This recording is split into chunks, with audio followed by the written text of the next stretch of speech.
Hi, and welcome to the Thrive Alcohol-Free podcast.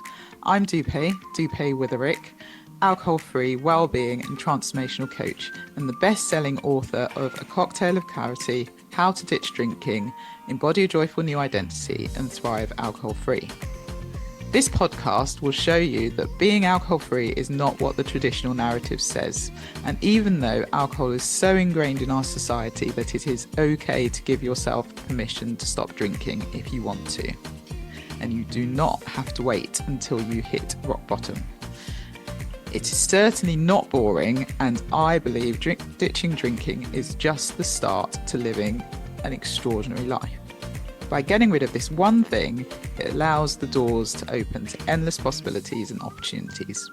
Each week, we will have guests on who are at various stages of the alcohol-free journey, from those who are curious to those who have been alcohol-free for years.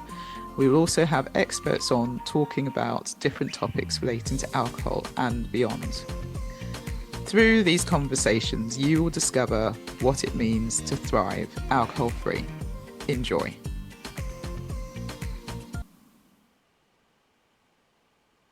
Hi, and welcome to the latest episode of the Thrive Alcohol-Free podcast. I'm so pleased that you're here, and I do hope you've had the best week. I am so excited about the retreat. It feels like it's just coming up on us quite soon. So the Finding Freedom retreat in Bali, I'm really excited for the women that are joining. There are still some spots available. So if it's something you're interested in, then do get in touch. I'll put the details below.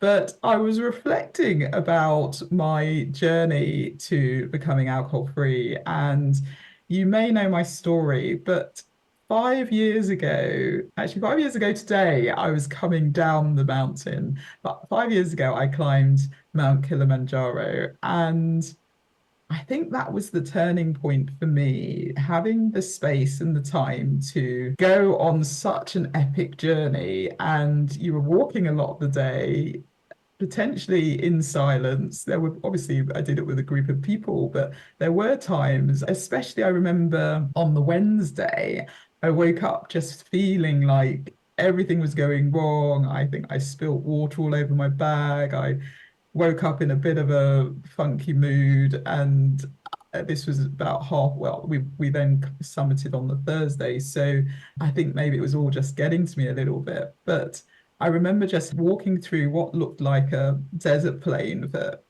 hours to get towards base camp, and it was one of those times where I really remember I put my headphones in and just thought, right, I'm just going to be in my own space. I'm going to reflect. I'm going to just be in my own thoughts and listen to music and get myself out of this state. And actually, by the time I'd been walking a couple of hours, I felt so much better. But sometimes we do need that space to reflect, that space to really take that time to understand what's going on and notice things. And I'm so grateful for the experience, because I remember I took loads of photos, I learned Swahili, I was speaking to all the guides and porters, I was trying to keep people in the group chippy and happy. And that morning, I remember one of the main guides saying to me, "Gosh, we can't have that. Where's your smile gone? You've got to get your smile back."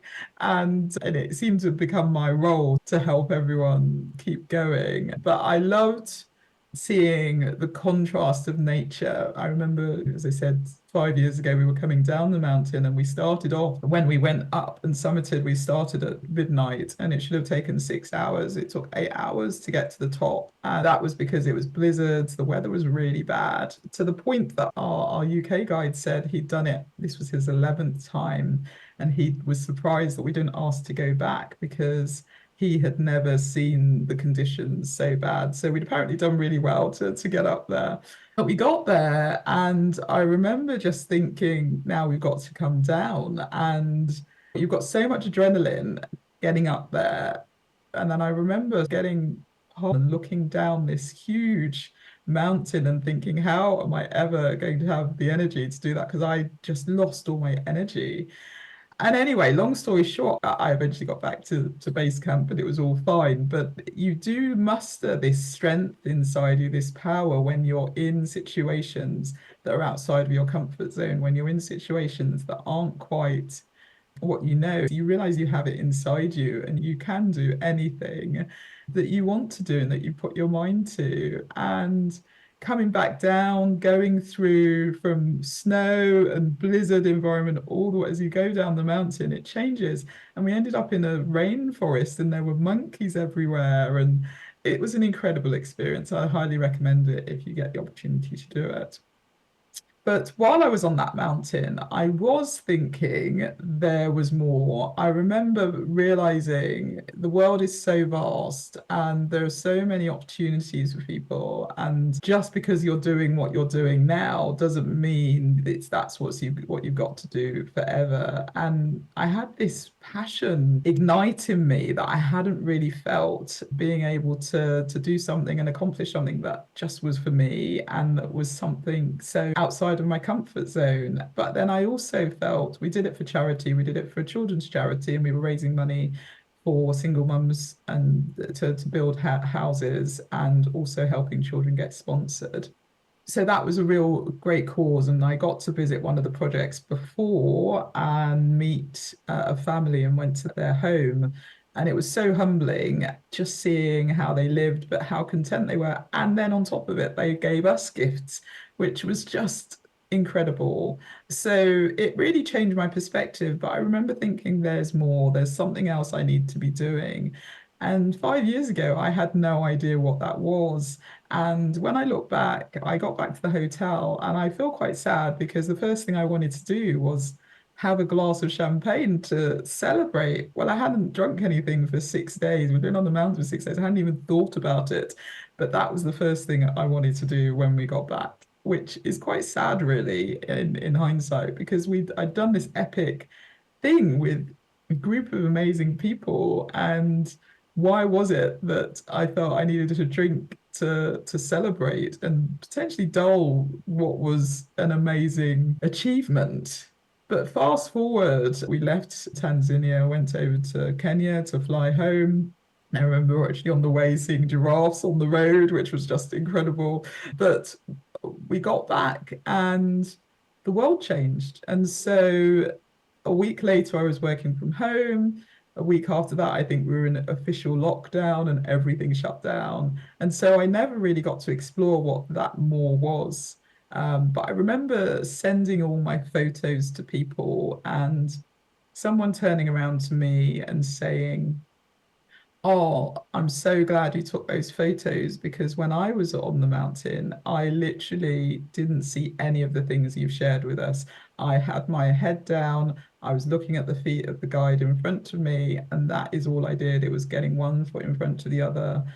I didn't enjoy it as much as you obviously did because I just didn't even see half I took photos of like the butterflies and the caterpillars and then whatever foliage was around and then just the space and the mountain and other things. And I felt quite sad, but it's our model of reality. We can all choose what we see and what we don't see. And we experience things. My experience of something, whatever it is potentially going to be very different to your experience. And that's because of the way we see the world and the way we are.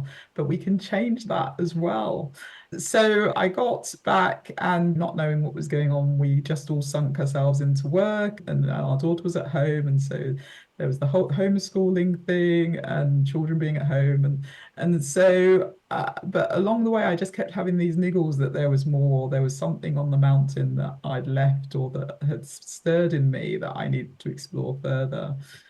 So fast forward to October time, I then made the decision to take a 21-day break at the beginning of November from alcohol, and the rest is history, really. But I am so grateful for that experience. And this is why I'm so excited for the women who are going to be on the retreat, because I didn't realize how much I think I needed the space to breathe. And by stepping away and stepping into something completely different, it really just gave me that time to gain some clarity. And okay, I didn't act on it for what was another 7 or 8 months, but it really was incredible not having to answer emails, not having to check your phone, and just having the space to really awaken, I think, and connect to myself was really important.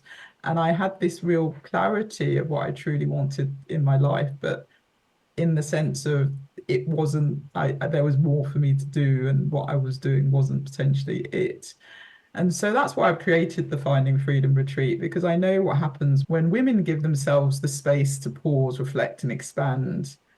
When you step into a space where it isn't a getaway, but it's more of a homecoming to yourself, you can really then give yourself that space to work out what it is you need truly, or what it is you really desire and want. And any desire that comes to you is already there, it's already yours. So you're going to spend 7 nights in Bali. In I think it's a really powerful place, and it's energetically very just magical. And we'll be doing morning yoga in the shala, surrounded by nature. We're going to be doing coaching, and there'll be mindset shifts that are going to help you transform the way you see yourself. There'll be healing ceremonies, sound baths, Balinese rituals that will clear out whatever's been holding you back. And then we've got a number of excursions that aren't just amazing excursions, but designed to awaken something within you. And this kind of experience, it really will rewire you from a soul level, from a deep internal place. And imagine waking up to the sound of nature, feeling fully rested and at peace. No rushing, no checking the email, no obligations, no shoulds, just you, fully present with yourself, breathing again. And we're going to be sipping morning coffees and teas with other like-minded women who are going to see you in your highest potential. We'll go through the healing workshops that will help you bring yourself closer to the version that you have always wanted, that's been waiting for you to emerge. And I believe that as the week unfolds, you'll realize that this isn't just a trip, it's a rebirth. And so I really want you to experience this. And I know how important it is to understand yourself at a deeper level.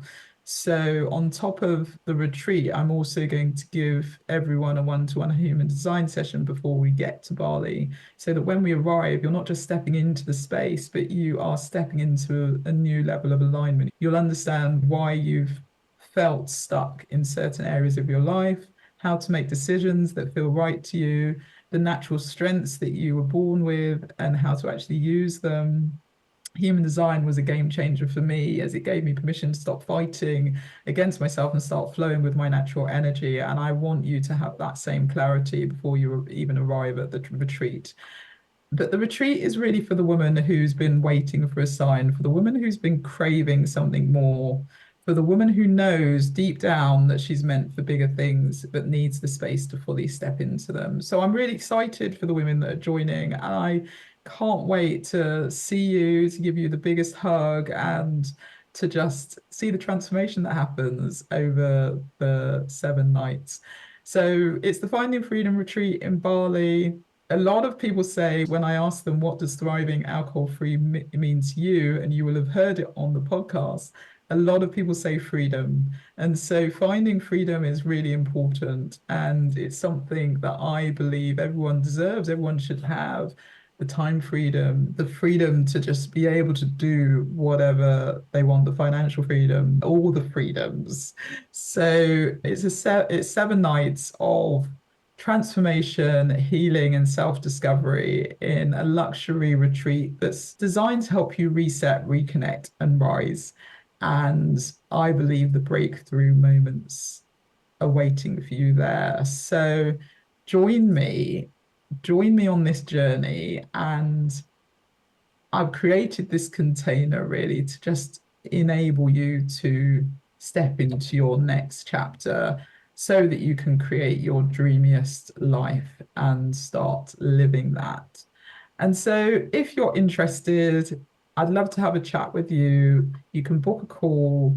You can find out more information. I will put the information in the show notes or head to at Thrive Alcohol Free on Instagram, DM me, and we can have a conversation about it. But I'd love you to secure your spot. This is your time. You're worthy of this. I think that's another thing. A lot of people think that they can't do something like this because they don't deserve it, they're not worthy, they have to prioritize other things. But actually, there's never a perfect time, and you'll never get the right permission. You have to give yourself permission. And I think this is it. So if you're listening to this, if this is stirring anything inside with you, then I encourage you to book a call and let's have a chat.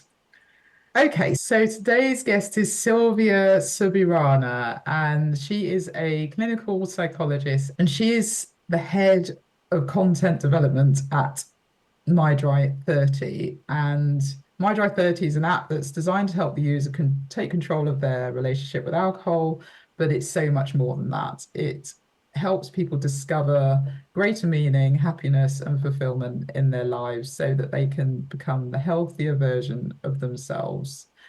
And so we talk about the app, we talk about her journey to becoming alcohol free, and we also talk about culture and travel and how it differs in different countries. And so without further ado, here is the conversation with Silvia.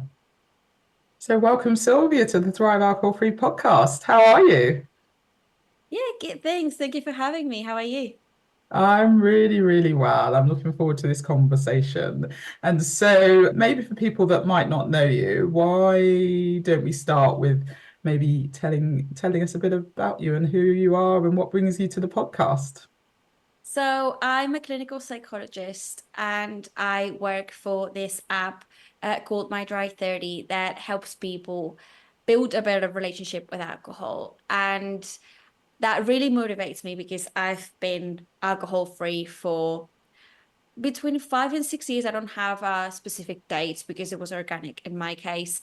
And well, I really love helping people understand that there's way more in life than drinking alcohol. They can have a lot of fun anyway. They can, well, be in many, many different events where alcohol is a big part of it without drinking and still enjoy it a lot. So yeah, that's pretty much my purpose and how I try to help people.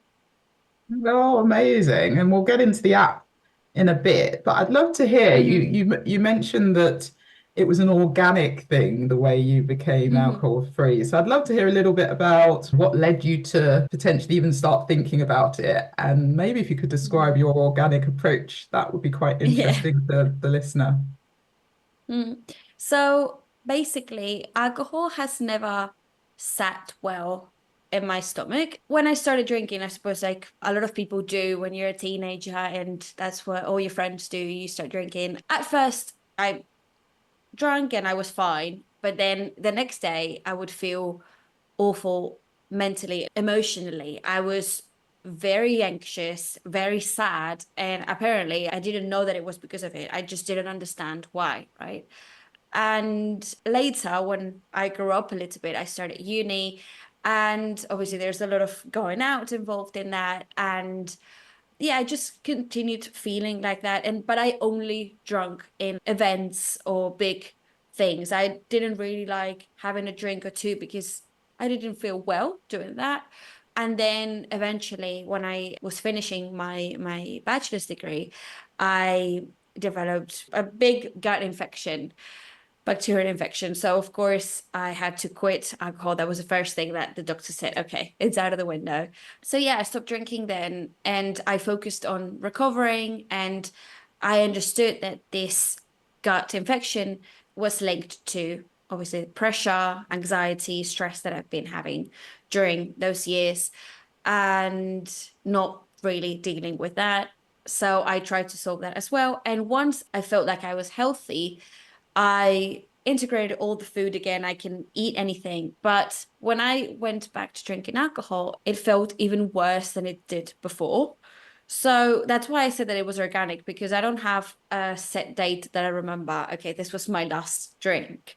I just stopped because I didn't feel well doing it. But it took me a while to accept that I would never drink again. Or I'm never say never, because of course maybe I don't know, tomorrow I'll be in the mood to have a mojito and I have a mojito. But yeah, I just decided to not drink anymore because it was making me feel quite well.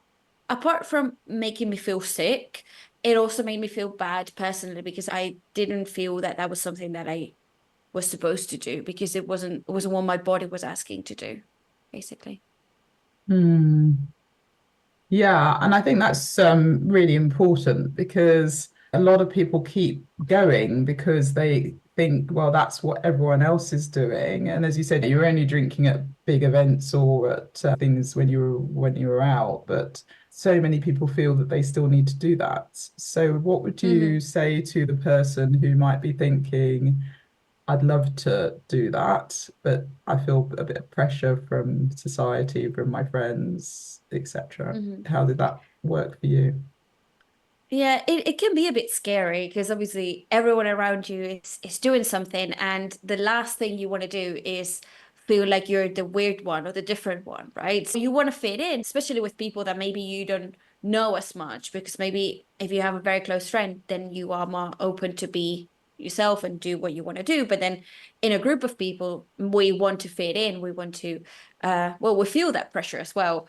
So I understand that it can be a bit tricky. And the way that I started doing it to try to avoid conversations that I didn't want to have was I would ask for like a mocktail or like a drink that looked fancy. Like, Mm, I don't know, like a lemonade, but I would ask the bartender, please, can you make it fancy? And the bartenders made it look a bit fancier with sometimes a little umbrella or like different things, making it look mm, like some sort of cocktail. And people don't ask. If you have a drink in your hand and it looks sort of like alcohol, people don't ask. So for me, that was the way to do it, because that's what made me gain confidence to then say, okay, no, I am actually not drinking. This is not alcoholic, right? mm, And well, that made me feel more empowered to have those conversations, because at first it was just like, I just don't want to talk about it, right? And it's actually what a lot of people tell me. How do you deal with those conversations? Because mm, we think that is the most scary thing to be pointed at as, why are you the only one not drinking, right? But to my surprise, people get over that very, very easily.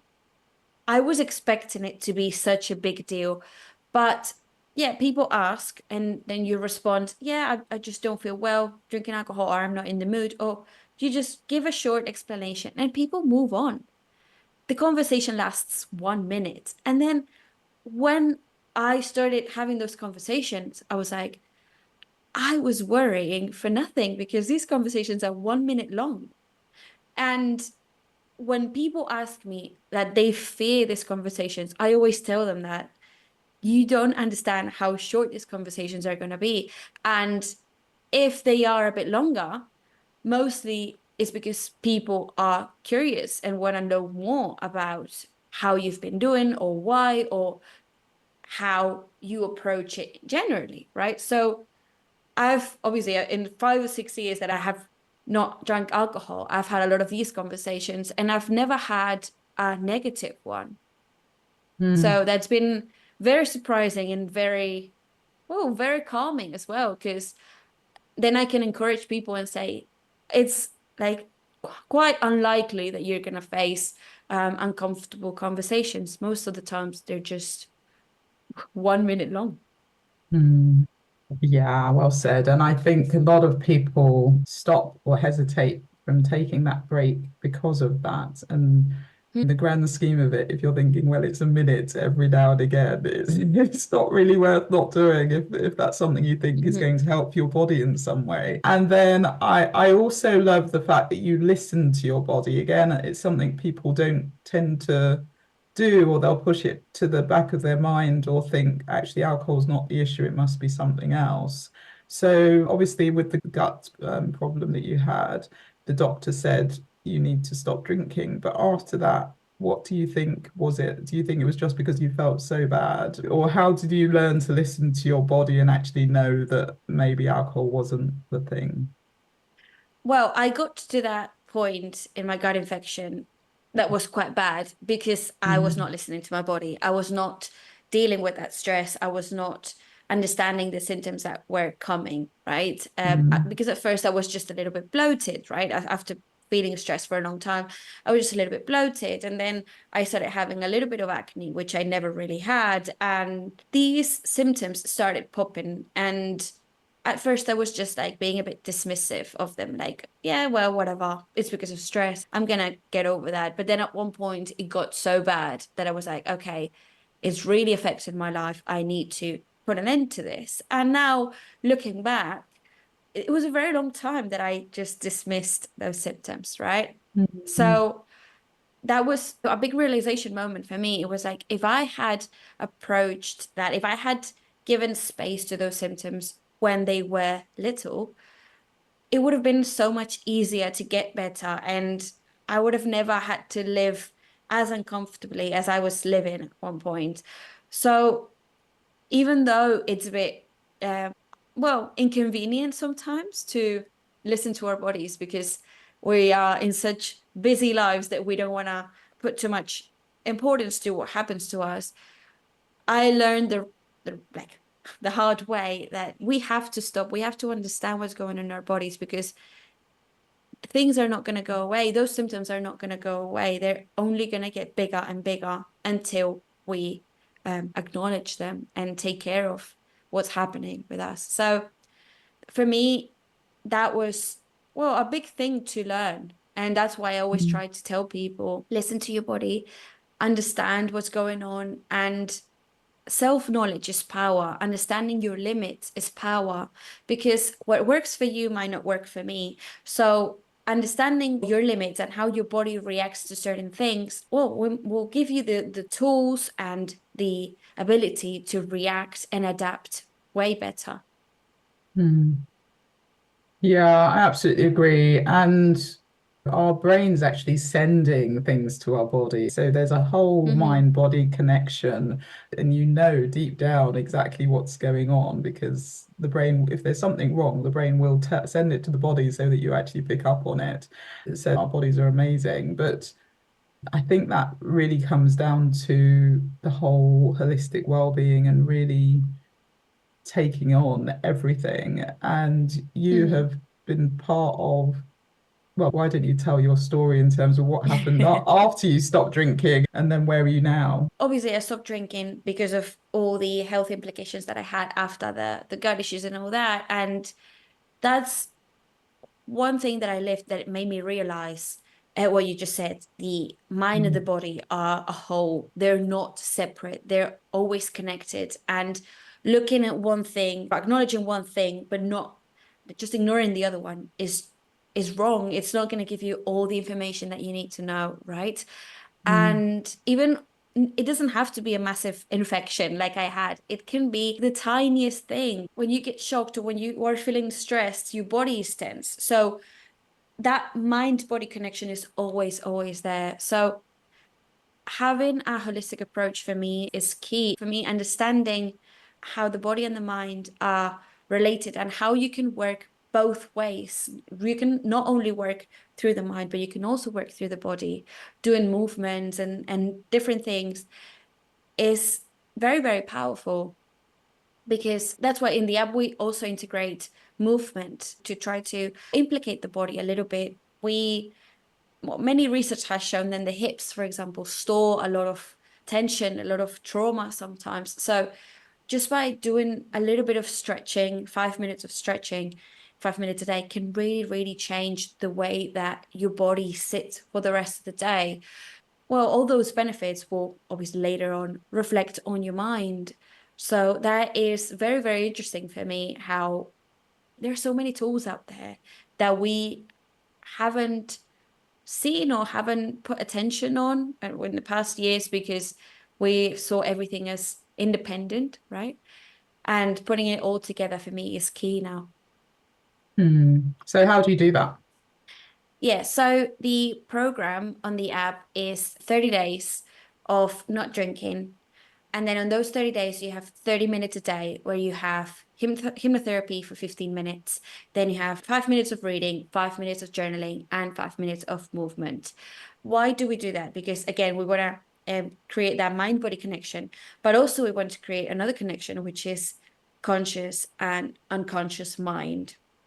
And the conscious obviously relies on journaling and reading because you are aware of what you're doing. And then the unconscious is on the hypnotherapy. And when I talk about hypnotherapy, some people get scared because hypnosis has quite a bad name because of many movies and shows, right? Everybody thinks, oh, are you going to just swing a pendant in my face and click your fingers and then say, I'd like a chicken? And that's not how it works at all. Basically, what hypnotherapy does is it brings you to a deep state of relaxation where you are still aware, still conscious and aware of everything that's happening around you. You're just way more relaxed. And all that conscious noise, all those worries that you normally have, all those thoughts just lose intensity. So when you are in that deep state of relaxation, you are more in touch with yourself, you are more in touch with your body, and you are more open to suggestions. And how hypnotherapy works is it creates different neuropaths, different paths between brain cells, right? So habits can be created in an easier way because sometimes creating habits consciously is very, very difficult. We have to put a lot of willpower. So by involving the unconscious mind, habits can be created way faster. And the way that it does it is hypnotherapy, well, you have the suggestions of making better choices for yourself. And little by little, that path, that alternative path from the ones that the brain normally uses, is created. So your body, little by little, will start following that path that is something that aligns more with your values, right? So the brain can easily adapt to different things. Our brains are so powerful and so capable of change, not only when we're kids, but also in any moment of our lives. Like even if we're 90 years old, the brain still has power to change.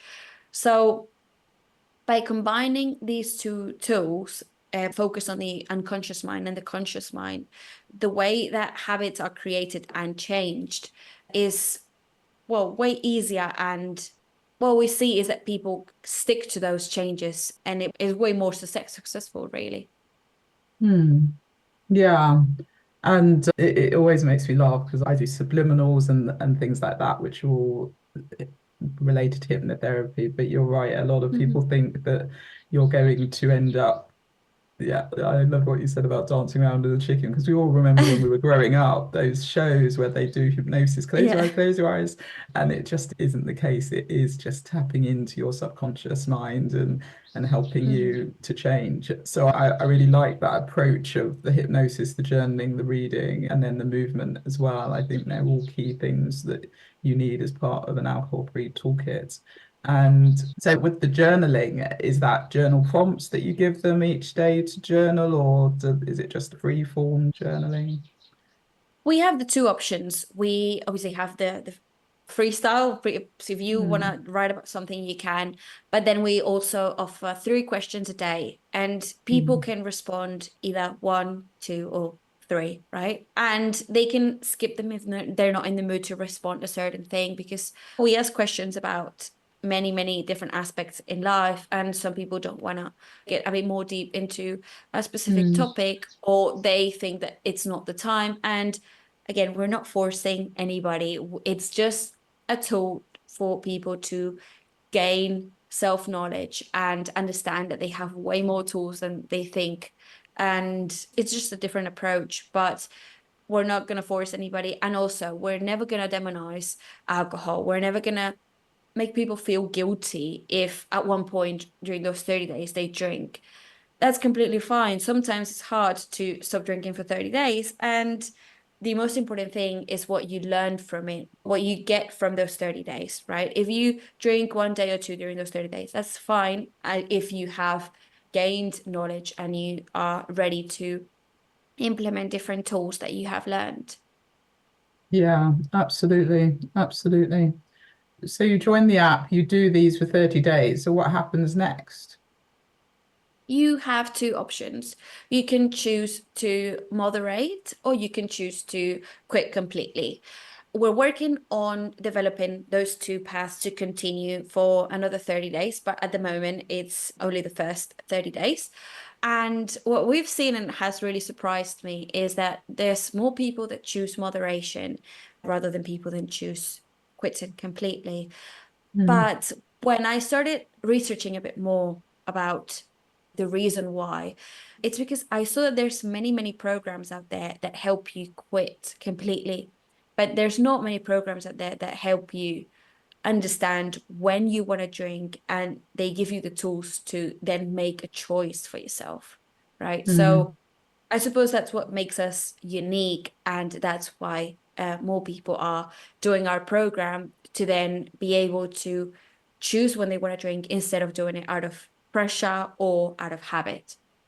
mm. So you think when they do the app, people can moderate more easily? It really depends on the person because moderation can be very tricky. And I've had many people tell me, I thought I could moderate, I implemented different tools, but then eventually, by listening to myself, because obviously it is a 30-day program, but as I said before, life changes all the time. So maybe you can moderate now, but maybe something happens in 6 months and you are not able to moderate anymore because you either drink too much or you don't drink at all. So moderation really needs to be revised periodically, I would say. And then some people, as I said, are not able to moderate, and that's completely fine. The key is to understand who is able to moderate and who's not, or what works for you and what doesn't work for you. For example, for me, drinking doesn't work at all. So I understand that moderation is not an option for me. But then I have helped people that are able to moderate and they have changed their habits and now they have way less alcohol than they had before. So it really depends on the person, I would say. Mm. Yeah, I think moderation takes up a lot more mental capacity than we give it credit for. And it's Definitely. quite a challenge. And I do tend to see that people who start off by saying they're going to moderate end up realizing that that's just not really going to work for them. And actually when people say they only have one drink a month or one drink every now and again, well, you wonder what's the reason. But each to their own. Everyone has a choice, Mm. and I like the idea that with the app, it gives you the ability to then go on and do what you want to do, and that you're not pushing it either way. So that's Mm-hmm. definitely a differentiator.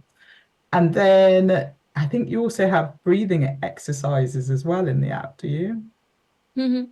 Yeah, so what I said before, those four things is the main program, but then there's many other tools in there that can be used, well, as a complement, or some people after those 30 days, they like doing the rest of exercises. There's breathing techniques and meditation programs, 15 or 10-minute videos that anybody can do at home.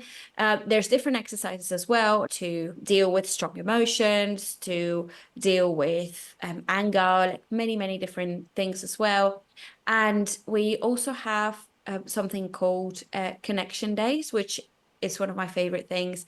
And they are, well, it's basically 5 days out of those 30 days that people get a banner that it asks for something that can be done in 2 minutes. For example, the first one is gratitude, right? To be grateful. And you get a banner that says, hey, why don't you send a message to someone that you appreciate in your life that has to do something that you're grateful for, and maybe you haven't thanked them enough. So people get their phones, send that message, and that message really, really changes their mood for the whole day because you send that message and then by the time that person sees that message you're making the other person's day, and then the response will also make your day because you made another person that you love happy. So we focus on that power of connection as well, because I feel like nowadays everybody's very isolated, we're very lonely, we live very independently, and we don't realize that connecting with the people that we love and feeling that connection, that love frequently has an amazing effect in ourselves. It makes us feel way more content and way more fulfilled in life. Hmm.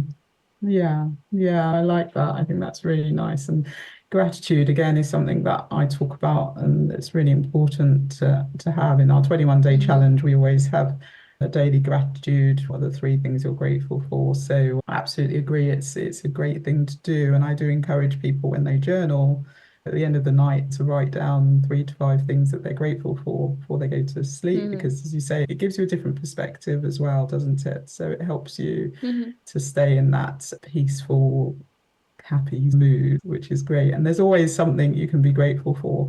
Again, I think a lot of Definitely. people think it has to be big things that they're grateful for, but it's just those everyday things. The fact that you woke up, the fact that the sun is shining, the fact that you saw a butterfly, maybe they're all things you could be grateful for. But just taking that pause to acknowledge it and actually think, well, what am I grateful for today? It really changes people's perception. And if you do that often enough, that also helps change the subconscious mind. So I think that's, yeah, great. I always say that life is not objective. Life is how we see it, know how it is. Ah, And it's not something that is there's I don't know, there's an act and then you have the correct way to react to that act is a certain way.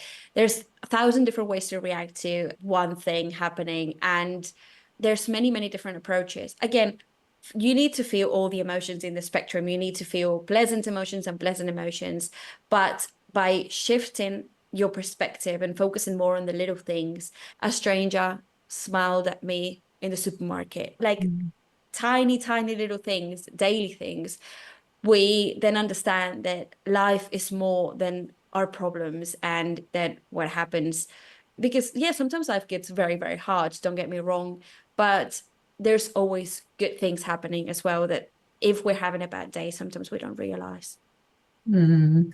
Yeah, I talk about our model of reality. And so we all have a model of reality based on how we've grown up, this environment we're in, society, etc. But we're all capable of changing that model of reality. And I love the analogy of a radio. And so in the older radios, which you used to be able to turn the dial and go to the different stations, I could put on the dial on pop music, for example, but that doesn't mean the classical music or hip hop or whatever is playing in the background, that's playing as well. So it's then what do you want to choose? And we can choose our thoughts, we can choose our reality, we can choose what we think. And a lot of the Mm-hmm. time, I think we underestimate how much power we have. At any given point, our subconscious has access to millions of bits of information, but our conscious mind can only really cope with about 40 bits of information. And when we're thinking things, we can actually change that. That's what our reticular activating system does. When you suddenly are buying a car and there's a certain model, you'll suddenly see that car everywhere because you've now said to your Mm-hmm. subconscious, this is something I'm interested in. So we can absolutely change our model of reality. And that's the joy of our brain, neuroplasticity. We can change it quite quickly. And that's the joy of things like hypnotherapy and other tools, which help you do it probably relatively quicker than other things in terms of changing your habits Mm-hmm. and changing the way you think. And so what you're doing is amazing. How did you get involved in it?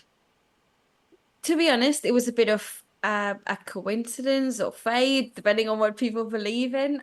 Was in a bit of a career impasse. I was looking for something new, but something that resonated with me. And I was looking for different programs, and I found that this program was being developed and they needed a clinical psychologist to help develop that program. So yeah, I reached out and they were interested in my profile because of course it really aligns with my values and what I want to help people do.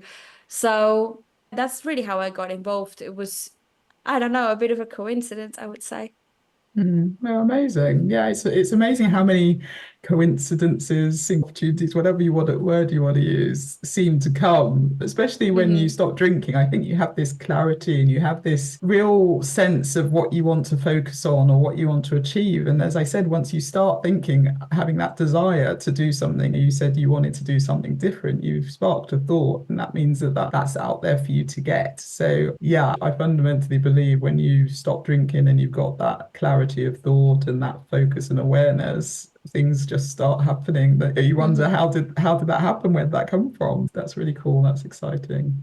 And I love the fact that you're already thinking about how to sort of create 2.0 of it and keep going with it. And so what would you say has been the biggest impact of not drinking for you in these past 5 to 6 years? Or maybe if you could think about three things that stand out that you think maybe made a difference because you stopped drinking. Well, one of the things that for me has changed or has been able to give me a lot more is the money that I've saved. Mm, Because, well, I've been able to travel more, to save way more money. And I didn't even think of that. When I stopped drinking, I didn't even think of the benefits of actually not spending that money, right? mm, In many countries, you can ask for water and it's free, or like even a lemonade or something is way, way cheaper than alcohol. So for me, there was something that was unexpected for me, even though it's very obvious, but I just didn't think about it. And it gave me a lot of opportunities that I don't think I would have had them because a lot of the money that I needed for those opportunities would have been spent on alcohol. So yeah, that was a big thing for me. Another big thing for me is that I discovered a part of myself that I didn't know existed, because when I stopped drinking and I started approaching all those events and situations, social situations where everybody was drinking and I wasn't, as I said before, I needed to discover what was my belief in everything, how I wanted to live my life, how I wanted to approach those situations, and what I wanted to get out of that night, that day, or whatever. So by doing that, I learned a lot of information about myself. I learned how I like doing things, and I also learned a lot about my boundaries and what doesn't work for me. So that gave me tools to then understand, okay, I'm in a situation that I'm not comfortable in. I think I need to leave. Whereas I remember times when I used to drink and I was in situations that didn't make me feel comfortable, but I just didn't think and I just stayed there because people around me were staying there. So I think it's really helped me be more in touch with myself and my values and what I want to do. And obviously the clarity and the ability to just wake up after a wedding or a social gathering and feeling completely fine and being able to do anything you want to do the next day because you are not recovering from the night before. That is a gift. So, yeah, these are my three things. yeah, it is amazing. Saving money and just feeling amazing are both really good things to have, aren't they? And you've also traveled, haven't you? You've moved. So was that something Mhm. that you think has happened because of not drinking, or was that just coincidental? Well, I think I've always loved traveling. And after COVID, I felt very trapped at my house. I was still living with my parents. And I was like, I want to see the world. I want to get out there. I love my country, my culture. Don't get me wrong. I'm from Spain. And I think we have a very lively culture. And I think that leaving and exploring the world has made me realize that I love my culture even more now. Mm. So yeah, I've always wanted to travel and to do more things. And I think that I needed to get healthy in order to be able to travel as much as I have. And one of the key things for me was to obviously not drink alcohol because alcohol was not making me feel healthy. So I never linked it, but I think it was part of the reason why I moved to the other side of the world and I started discovering this part of it. Yeah. And so let's talk a bit about culture because I lived in Spain for a year and we traveled a lot to Spain for a long time. Every year we were there. We love it. But there is very much a red wine culture with dinner in Yeah. Spain. and other things, of course, but that's what really sticks in my mind, that glass of red wine with your dinner and eating quite late as well. I remember everyone eats quite late compared to people in the UK. And then in Australia, again, there is quite a heavy drinking culture as well. So would you say you've seen a difference as you've lived in both places? And what's the alcohol-free culture like in both? I know in Australia there are quite a few alcohol-free coaches and influencers who are there, and you can get alcohol-free drinks and things. I'm not sure actually whether Spain has a similar thing. Love to hear your perspective. It's very interesting to see the differences in each country, not only with these two, but many others like the US Mm, or many other different places that you go to. You see how their upbringing really changes the way that they drink. And I do think that in Australia, there's more the culture of binge drinking. And yeah. in Spain, there's less binge drinking. Well, you Mm, see it less, but then again, you see wine or beers way more often. mm, They are way more accepted, and pretty much from 12 p.m. you can drink pretty much any time of the day and it's yeah. acceptable, right? So Yeah. they're two very different approaches, but that doesn't mean that one is better than the other. It just means that people really act differently. And I think the sober, curious movement is happening all over the world. I see it here in Australia because, in general, there's a big problem of alcohol consumption here in Australia, and they are limiting it a lot. And you cannot get into a bar or a pub, not even to have dinner, if you look a bit drunk. So they are very, very, very strict here. Whereas in Spain, I don't think that there's that. Or obviously, if you are passed out, you're not gonna get anywhere, not even in a Mm, restaurant. But I think in Spain they are embracing more the mocktail tradition or the alcohol-free beer, because I have more and more friends that decide to reduce their drinking intake, both from Spain or Australia, right? I just think it's a global movement, and I'm very happy that it's happening because it has, well, it has a lot of good outcomes. It's the same as mm, when people decided to stop smoking as much. There's a lot of people that still smoke, but it's way less normalized than it was 40 or 30 years ago.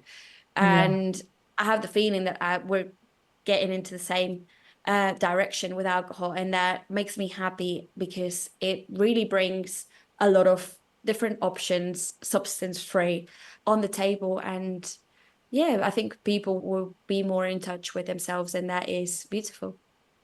Yeah, yeah, amazing. And it's always interesting. So I'm in Marrakesh at the moment, and obviously it's a Muslim country, and so there are lots of amazing mocktails. They do mocktails really, really well here. Mm-hmm. But then when you see the tourists who are from the UK or from other parts of the world, they're sort of clamoring to find where they can find somewhere to have a drink because not everywhere serves alcohol. So it's always interesting because you'll go to a restaurant that does serve alcohol and you can hear people say, "Oh, great, I can get a drink here."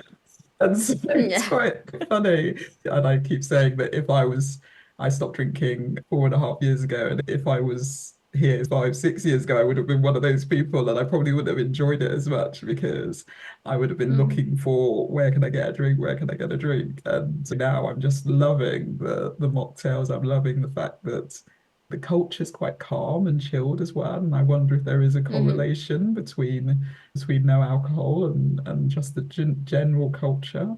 So it is fascinating when you look at these different countries and how people have been brought up. And I was going to joke with Spain, all the binge drinkers are probably from the UK. As we all visit the UK from the UK, we're very well known for that. And one thing I want to highlight actually, when you talk about binge drinking, it was fascinating to me to learn that binge drinking is actually only two medium-sized glasses of wine. So that's what it's classified as. But we think Yeah. binge drinking is a Saturday night where you literally go all out and you're passed out on the floor. But most people binge drink every night, every other night, and they don't appreciate that that's what it officially is.